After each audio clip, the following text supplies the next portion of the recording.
हम तो एमआईएम के समर्थक थे, हैं और रहेंगे। बिहार में कम से कम एमआईएम के 5 एमपी निकालने का मिल करके कार्य करेंगे। तो एमआईएम के प्रति तो जोश और जुनून है। कोचाधामन के जनता ने और किशनगंज के जनता ने 5 विधायक बनाया और उन 4 विधायक ने पैसे के लालच में या फिर जो कुछ भी कहें आरजेडी में शामिल हो गए।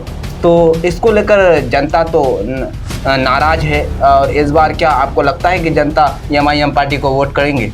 वह लोग नोटों के लालची हैं, इसके कारण वह आरजेडी ज्वाइन किए हैं। यहाँ के लोग जो वोट किए हैं उनको देख करके नहीं, एमआईएम पार्टी को देख करके वोट किए हैं। गूंगी बहरी सरकार को झलका करके उनसे हक छीनने का कार्य कीजिए, ना कि उनसे घूस लेकर के कई पुलों के शिलान्यास को रोक करके अपने पेट भरने का कार्य मत कीजिए। उन धोखेबाज एमएलए की बात छोड़िए, वह तो धोखेबाज थे, फरेबी थे, भाग गए, चले गए, अच्छा हुआ।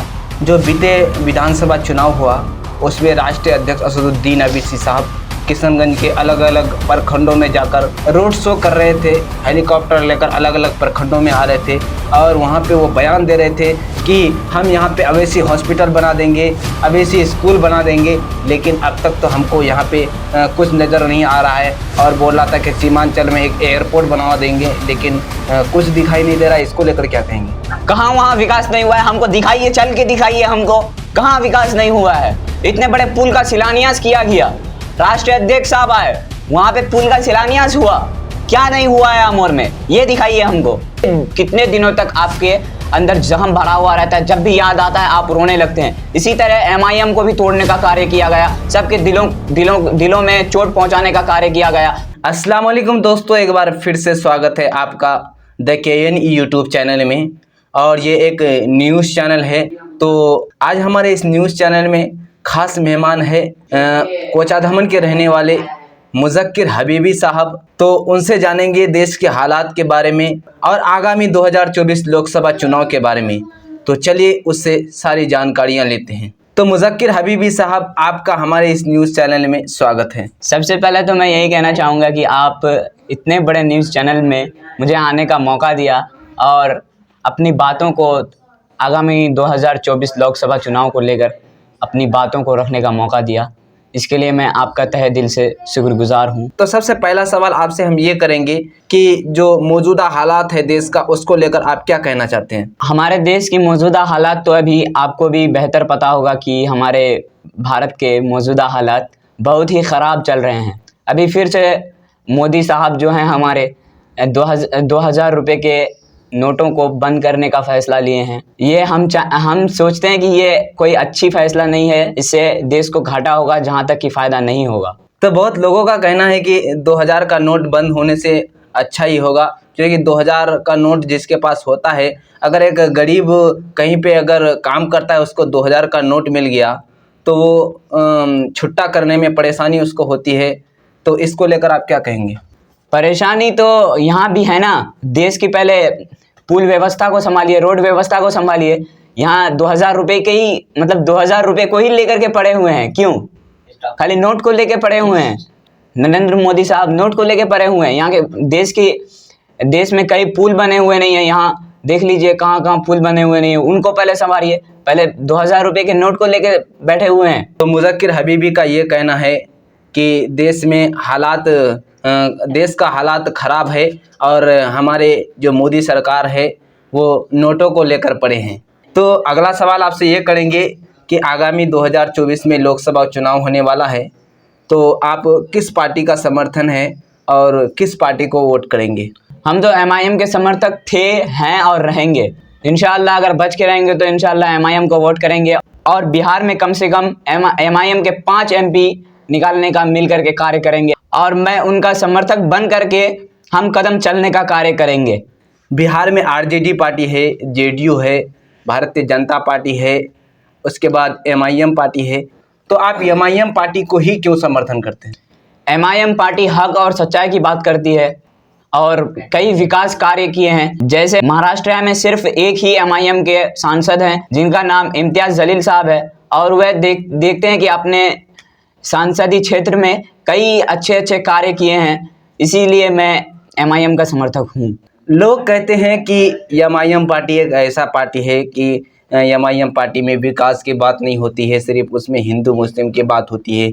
अब जैसे बिहार में किशनगंज डिस्ट्रिक्ट में जो 5 एमएलए बना था, तो 5 में से 4 आरजेडी में चले गए, तो इसको लेकर आप क्या कहेंगे?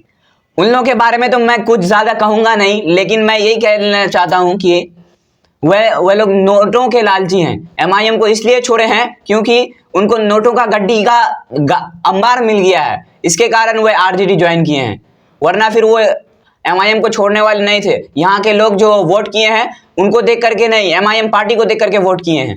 बात सही है कि जो एमआईएम का कैंडिडेट होता है वो बोलबाला होता है और विधानसभा में बोलने वाला, अपनी आवाज़ को आगे करने वाला।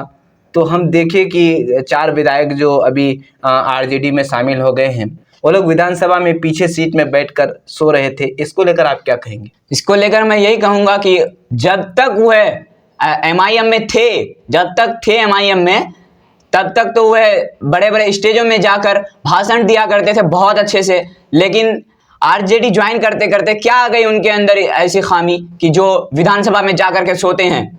और उनके लिए मैं और एक संदेश देना चाहता हूं कि आप विधानसभा में जाके सोइए नहीं, एमआईएम के विधायकों के जैसे जा करके विधानसभा में गूंजिए, ललकारिए और ये गूंगी बहरी सरकार को झलका करके उनसे हक छीनने का कार्य कीजिए, ना कि उनसे घूस लेकर के कई पुलों के शिलान्यास को रोक करके अपने पेट भरने का कार्य मत कीजिए। तो आगामी लोकसभा चुनाव 2024 में हमको जहां तक लगता है कि एमआईएम का जो टिकट जाएगा वो अख्तरुल ईमान साहब के पास जाएगा।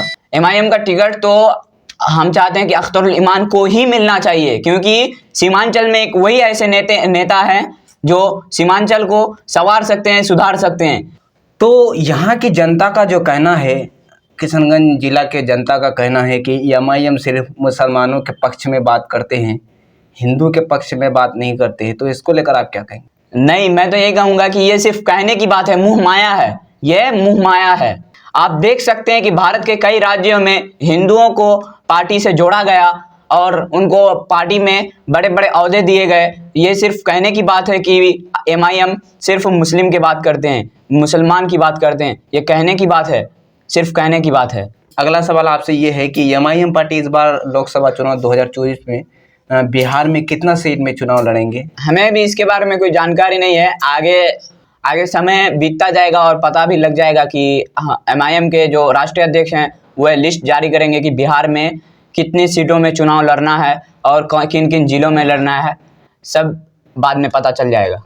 तो आपको क्या लगता है कि किशनगंज जिला से एमआईएम के जो बिहार प्रदेश अध्यक्ष अख्तरुल इमाम साहब जो चुनाव लड़ेंगे तो अपना कामयाबी हासिल कर सकते हैं? बिल्कुल कामयाबी हासिल करेंगे, क्योंकि आप देख सकते हैं कि किशनगंज के जनता के अंदर जोश व जुनून देख सकते हैं एमआईएम के प्रति। तो एमआईएम के प्रति तो जोश व जुनून है। जनता ने वहाँ कोचा धमन के जनता ने और किशनगंज के जनता ने 5 विधायक बनाया और उन 4 विधायक ने पैसे के लालच में या फिर जो कुछ भी कहें आरजेडी में शामिल हो गए। तो इसको लेकर जनता तो नाराज है। और इस बार क्या आपको लगता है कि जनता एमआईएम पार्टी को वोट करेंगे? बिल्कुल किशनगंज के जनता एमआईएम पर भरोसा करेंगे और उसी तरह विधानसभा चुनाव के तरह एमपी के इलेक्शन में भी अख्तरुल इमान को सभी मिल करके वोट देने का कार्य करेंगे और दिल्ली भेजवाने का कार्य करेंगे।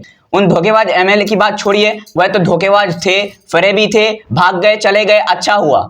तो किशनगंज की जनता का कहना है कि एमआईएम पार्टी से अख्तरुल इमाम को तो सीट में लड़ने का मौका मिलेंगे, लेकिन अभी फिलहाल में प्रेजेंट में वो अमोड़ के विधायक हैं अख्तरुल इमाम, वहाँ का विकास नहीं कर पाते हैं। तो किशनगंज जिला का क्या विकास करेंगे? कहाँ वहाँ विकास नहीं हुआ है? हमको दिखाइए, चल के दिखाइए हमको, कहाँ विकास नहीं हुआ है? इतने बड़े पुल का शिलान्यास किया गया, राष्ट्रीय अध्यक्ष साहब आए, वहाँ पे पुल का शिलान्यास हुआ, क्या नहीं हुआ है अमोर में? ये दिखाइए हमको। तो हमारा जब द केएनई के टीम वहाँ के अमोर प्रखंड में पहुँचा तो वहाँ की जनताओं से जो बाइट लिया गया तो वहाँ की जनता बड़ा ही नाराज़ दिखाई दे रहा था। तो इसको लेकर क्या कहेंगे?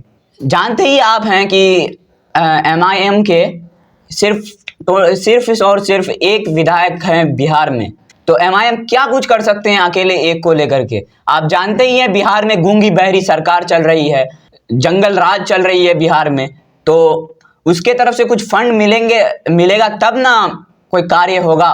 उनके तरफ से कुछ मिल ही नहीं रहा है तो क्या करेंगे अकेले एमआईएम। जो बीते विधानसभा चुनाव हुआ उसमें राष्ट्रीय अध्यक्ष असदुद्दीन अवैसी साहब किशनगंज के अलग अलग प्रखंडों में जाकर रोड शो कर रहे थे, हेलीकॉप्टर लेकर अलग अलग प्रखंडों में आ रहे थे और वहाँ पे वो बयान दे रहे थे कि हम यहाँ पे अवैसी हॉस्पिटल बना देंगे, अवैसी स्कूल बना देंगे, लेकिन अब तक तो हमको यहाँ पे कुछ नज़र नहीं आ रहा है। और बोल रहा था कि सीमांचल में एक एयरपोर्ट बनवा देंगे, लेकिन कुछ दिखाई नहीं दे रहा है। इसको लेकर क्या कहेंगे? बिल्कुल सही सवाल किए हैं आप, ये सवाल मेरे भी दिल में खटक रही थी। तो इसके बारे में मैं यही कहूँगा कि ये जितने भी वादे किए गए थे सब पूरा किया जाता, लेकिन ये 4 विधायक जो फरे हुए विधायक थे निकलने के बाद पार्टी को तोड़ने का कार्य किया। पार्टी टूटी, फिर अब धीरे धीरे सिमट रही है पार्टी। तो अब तो थोड़ी किसी का भी दिल टूटने के बाद, जैसे आपको हम उदाहरण दे रहे हैं, कोई दिल में नहीं लीजिएगा, जैसे आप समझ लीजिए कि आपका कोई इंतकाल हुआ, बात का मिसाल कह रहे हैं हम, आपको वो नहीं कह रहे हैं, सच्ची में नहीं कह रहे हैं। दिल में जो ठेस पहुंचता है वह आपका कई 1 साल तक कितने दिनों तक आपके अंदर जख्म भरा हुआ रहता है, जब भी याद आता है आप रोने लगते हैं। इसी तरह एमआईएम को भी तोड़ने का कार्य किया गया, सबके दिलों में चोट पहुंचाने का कार्य किया गया। तो उसको मरहम लगा करके हम लोग किसी तरह तो अब ताकतवर बनाए हैं।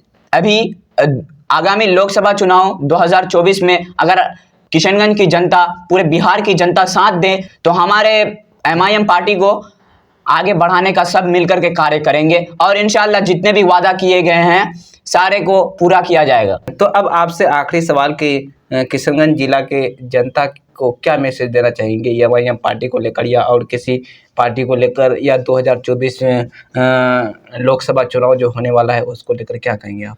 किशनगंज की जनता से हम ये अनुरोध करते हैं, अपील करते हैं, गुजारिश करते हैं कि 2024 लोकसभा चुनाव में एमआईएम के साथ डटे रहें और ये गूंगी बहरी सरकार को हटाने का कार्य करें। और सभी से मेरा ये भी अनुरोध है कि एमआईएम के जो भी कैंडिडेट होंगे, जहाँ से भी पूरे बिहार में जहाँ से भी जो कैंडिडेट होंगे उनके साथ हम सफ़र होकर के चलने का कार्य करेंगे।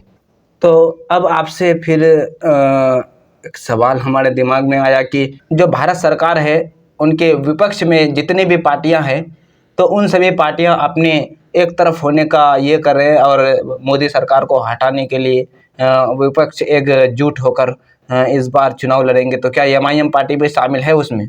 अभी तक तो हमको ऐसा कुछ नहीं लग रहा है कि उसमें शामिल होंगे। अब जो भी फैसला लेंगे हमारे राष्ट्रीय अध्यक्ष लेंगे, हम उसमें कोई टिप्पणी नहीं कर सकते। तो दोस्तों ये हमारे खास मेहमान थे जनाब मुज़क्किर हबीबी साहब, जो कोचाधार प्रखंड के किशनगंज जिला से बिलोंग करते हैं। तो चलिए दोस्तों आज के लिए इतना ही, और आगे आने वाले वीडियो को देखने के लिए चैनल को सब्सक्राइब करें, लाइक करें, वीडियो को ज़्यादा से ज़्यादा शेयर करें। तो चलिए दोस्तों आज के लिए इतना ही, फिर मिलेंगे अगले वीडियो में, तब तक के लिए जय हिंद।